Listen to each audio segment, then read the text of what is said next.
So Bangladesh has a large number of impacts. If we go from south to north, you have the sea level rise, which is all estimates are showing that it is beyond the Intergovernmental Panel of Climate Change estimate of approximately 86 centimeter by end of the century. Now it will be 1.5 meter or even more. And we are saying that by 2050, 2075, there will be more than 1 meter sea level rise, which means 17 to 18% of the land of the country, 13% of the population would be affected. Many of them will be displaced. Every year we lose 1% to 1.5% GDP because of the climate change. And because of the climate change, our dream, the dream of the people of this country to make their future better, the dream of the people of this country, dream of our leader Sheikh Hasina to transform this country into a developed country is slowed down. They are unable to continue their development process. So as if they go back in time. Every time they try to go up, they fall back. And this is what we are calling poverty hysteresis induced by climate change.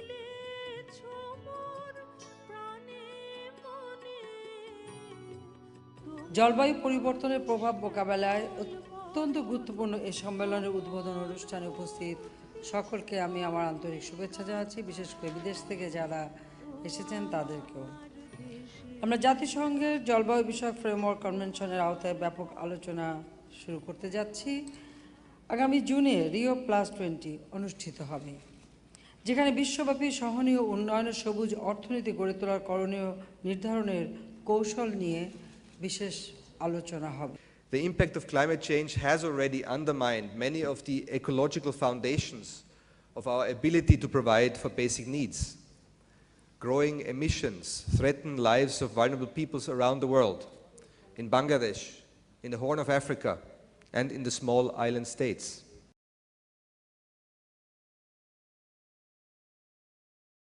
Climate change represents an issue which is cross-cutting in nature.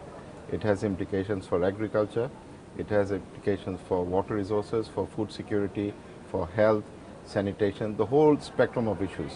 So when you have very limited time and you're trying to create the maximum impact within the limited time that you have available, you have to be very selective in the issues that you choose.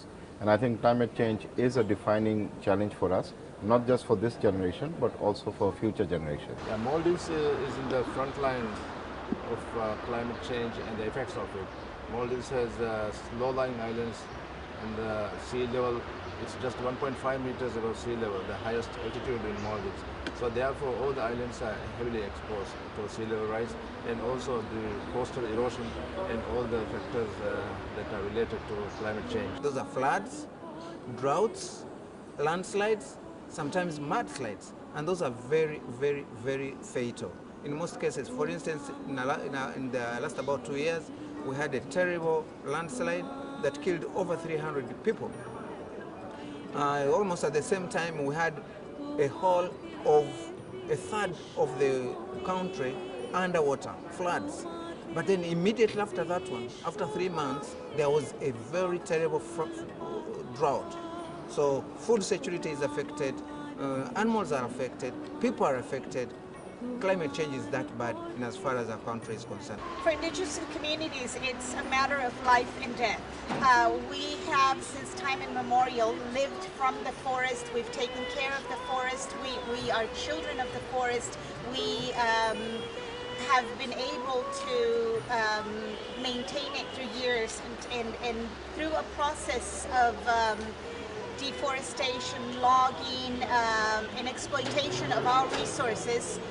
The land is continuously being taken from us. In this context, I believe that members of parliament are well positioned to move this agenda forward. And so, Bangladesh Parliament wishes to promote a greater role of parliamentarians as well as substantive cooperation and alliances. Parliamentarians are the leaders who hold the